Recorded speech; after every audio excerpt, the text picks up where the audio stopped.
Hello everyone, my name is Ricky, and today I'm going to be doing a quick recap and review of How to Get Away with Murder Season 4 because Season 5 is premiering September 27th on ABC, and you can find the episodes, like Hulu does the last 5 episodes that aired on their thing, and then eventually it'll come out on Netflix the entire season. But if you don't have time or you just don't want to rewatch it, I will recap it for you right now, so let's get right into it. Season 4 of How to Get Away with Murder starts off with Laurel having a disingenuous happy conversation with her father, even though she knows that he's the one who killed Wes. Annalise is coming to terms with the fact that her mother has Alzheimer's and she still isn't getting along with her father, who blames Annalise for her episodes. Her and her sister suggest that they should go to a retirement home, even though her mother genuinely does not want to go. She ends up agreeing eventually. After being caught being an alcoholic, she is sentenced to go to therapy with Isaac Roa, who has a past of his own that is very similar to Annalise's, with his daughter dying very young. At the end of the episode, the mystery of the season is revealed when Laurel is shown to be waking up with no baby after 3 months and not knowing where the baby is or what happened.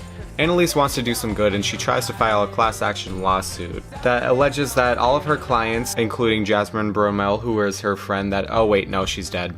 With all of her clients that include Nate Leahy's dad after some persuasion, who agrees to it, and this woman, saying that they did not receive adequate defense from their public defender, and they didn't receive their right to legal counsel, meaning they might not have been convicted otherwise. With the help of Connor, they work together to try and build a case against the public defender's office. Michaela and Asher are seen trying to get a job at Kaplan & Gold, a prestigious law firm run by Tegan Price, and Michaela snags the job and immediately shows her idolization of her. After this happens, Laurel breaks the news to her that they need to take down her father because he is the one that killed Wes. Another few parts of the mystery are revealed when Bonnie is seen looking at a crime scene of Annalise's new apartment with blood in the elevator, as well as Michaela having blood all over her when Isaac confronts her, and Asher ending up in jail. As his therapy sessions get more intense with Isaac and Annalise, they start to grow a bond together and develop an interest in each other, which doesn't make Jacqueline Roa, Isaac's ex-wife, very happy, especially because their situations are so similar that she believes that Annalise is triggering his addiction to heroin, to which he's been sober for a while, or so she thinks. We later find out that he actually wasn't sober for a while and that his daughter found his pills and took all of them and ended up dying in their bathroom, to which Isaac then tried to cover up what had happened, which is a very shitty thing to do, Isaac. Shame on you. A couple other things that happen throughout the season are Connor meets up with his dad, and his dad does not agree that Oliver is the right person for him, to which Connor objects. We also see a backstory of when Bonnie was on trial testifying against all of the men who raped her, and Annalise being against her, but then asking her to join her team. Later on, it's revealed that Laurel and the others devise a plan to go to Kaplan & Gold to try to steal the files that Antares has that show illegal activity. When they're caught up by Simon, he agitates them and sees that Laurel has a gun in her handbag, to which he points it at them and they tell him to calm down, and he backs up and shoots himself in the head. Luckily for him, he's alive, but unluckily for him, Michaela eventually gets him deported. But not after he confesses his true love for Oliver. Speaking of Oliver and true love, Connor tries to propose to him, and Oliver, even though he once said that he is all for it, declines the offer. We also see the same day of the Kaplan & Gold mishap that Laurel had a premature pregnancy in a broken elevator of Annalise's apartment. She gets trapped in there, and Annalise manages to save her and the baby, which honestly was the best scene in the entire series. Meanwhile, back at the hospital, Jorge is being a dick and conjures up a fake report that Laurel had cocaine in her system, and that was the reason for her premature labor. We also see that Dominic is back, and he is basically a nothing character because they couldn't figure out what to do with him, so Frank tortured him and killed him off.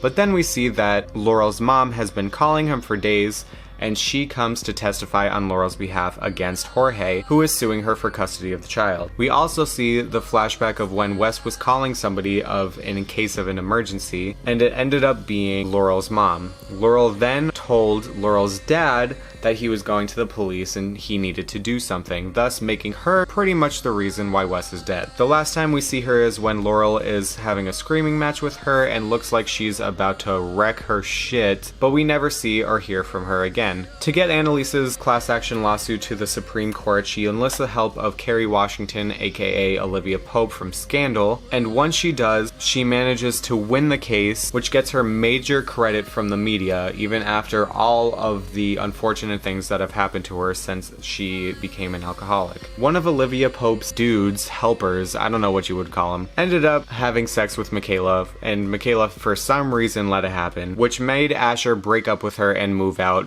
into Wes's old apartment that Laurel used to live. It is there where Oliver is helping him move in and then announces that he wants Asher to be the best man at him and Connor's wedding after they finally agree to do it. We also see that Denver has taken the drive of the Antares files to try and save Jorge, but when he dies in a car accident, Nate is able to recover it, and Annalise uses it to get Jorge to give up custody of the baby to Laurel. Annalise also gets the help of Tegan to go against Jorge so that he is arrested, and we later see Frank finally passing all of his tests and all the things he needs to get into college, recognizes a familiar face of Gabriel Maddox, who we have no idea who he is, but it is implied after Nate went through everyone's files that it is Bonnie's son. Bonnie also seems to have a new love interest in one of her co-workers, and at the end we finally see Annalise is taking care of Laurel's baby while she reveals that she has scratch marks on her arm, and Annalise takes care of the baby and it fades to black. This season was my favorite out of all 4 seasons of How to Get Away with Murder.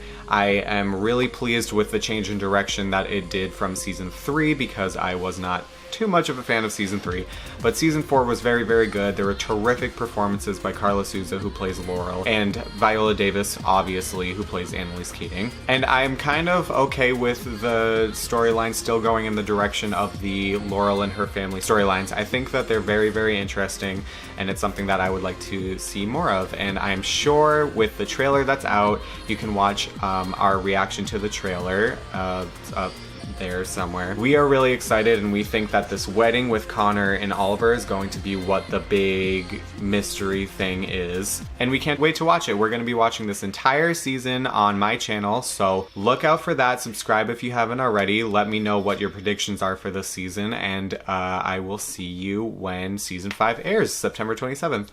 Bye.